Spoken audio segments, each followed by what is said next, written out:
ఇంతేనండి చికెను. చూడండి ఎంత బాగుందో, మీరు కూడా ట్రై చేయండి. ఈ అన్నం అండి, దీంట్లోకి ఈ అన్నం చేసిన చాలా బాగుంటుందండి. మీరు కూడా చేయండి. ఎంత స్వీట్గా బాగుంది చూడండి. చైనా వాళ్ళు ఎక్కువ అండి, మా మేడం మా నడిపాప ఎక్కువ తింటారు చికెను. వీళ్ళు చాలా ఇష్టపడతారు.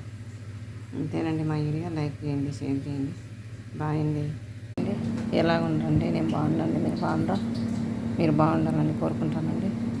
ఈరోజు మనం చికెన్తో చైనా వాళ్ళు ఎలా చేసుకుంటారు చికెన్ అలా చేస్తానండి. ఈరోజు ఎలా చేస్తానో చూపించండి. చికెను, ఉల్లిపాయలు, పచ్చిమిర్చి, కొత్తిమీర, అల్లము, కరివేపాకు, క్యాప్సికం అండి. ఇప్పుడు నేను ఈ స్పూన్తో 2 స్పూన్లు ఉప్పు వేసుకుంటానండి.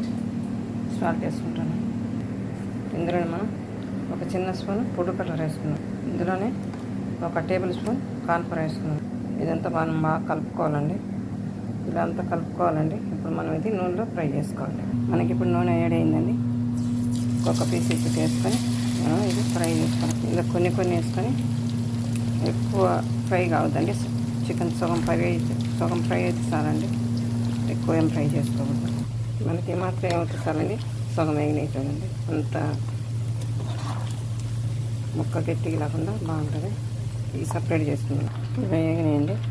మనం మిగతాది కూడా ఇలాగనే వేసుకుందాం. ఇప్పుడు మనం చికెన్లోకి ఒక టేబుల్ స్పూన్ ఆయిల్ వేస్తాం. మనకు నూనె వేడైనాక అల్లము, పచ్చిమిర్చి, అల్లం వెల్లుల్లి పేస్ట్ అండి. ఇవన్నీ ఒక్క నిమిషం కొంచెం వేసుకున్నాం. ఇలా అల్లం పేస్ట్ వేగిన ఉల్లిపాయలు, క్యాప్సికం, కరివేపాకు వేసుకున్నాం. ఇప్పుడు మనం ఇందులోనే ధనియాల పొడి, జీలకర్ర పొడి, మజ్జిగ మసాలా, సాల్ట్, కారం, మిరియాల పొడి, గరం మసాలా ఇవన్నీ వేసుకున్నామండి. ఇప్పుడు మనం ఇందులో చిల్లీ సాస్ ఒక స్పూన్, చిన్న స్పూన్ వేసుకున్నాం. ఇది చికెన్ సాస్ అండి. ఇది కూడా చికెన్ సాస్ అండి. సోయా సాస్ అండి, ఒక స్పూను. ఇందులోకి నేను 2 చేపలు తీసుకున్నాండి. ఇది ఖర్జూర స్వీట్ అండి, కొంచెం తీయగా ఉండాలి. ఖర్జూర అండి. మీరు తేనె కూడా వేసుకోవచ్చు, హనీ కూడా వేసుకోవచ్చు అండి. ఇవన్నీ వేసుకున్నాక మనం బాగా కలుపుకుందామండి. ఇప్పుడు మనం చికెన్ వేసుకుందామండి.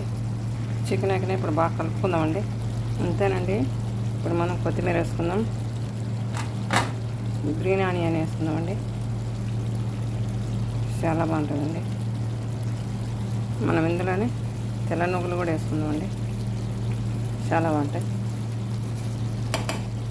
అంతేనండి. చూడండి ఎంత బాగుందో చికెన్.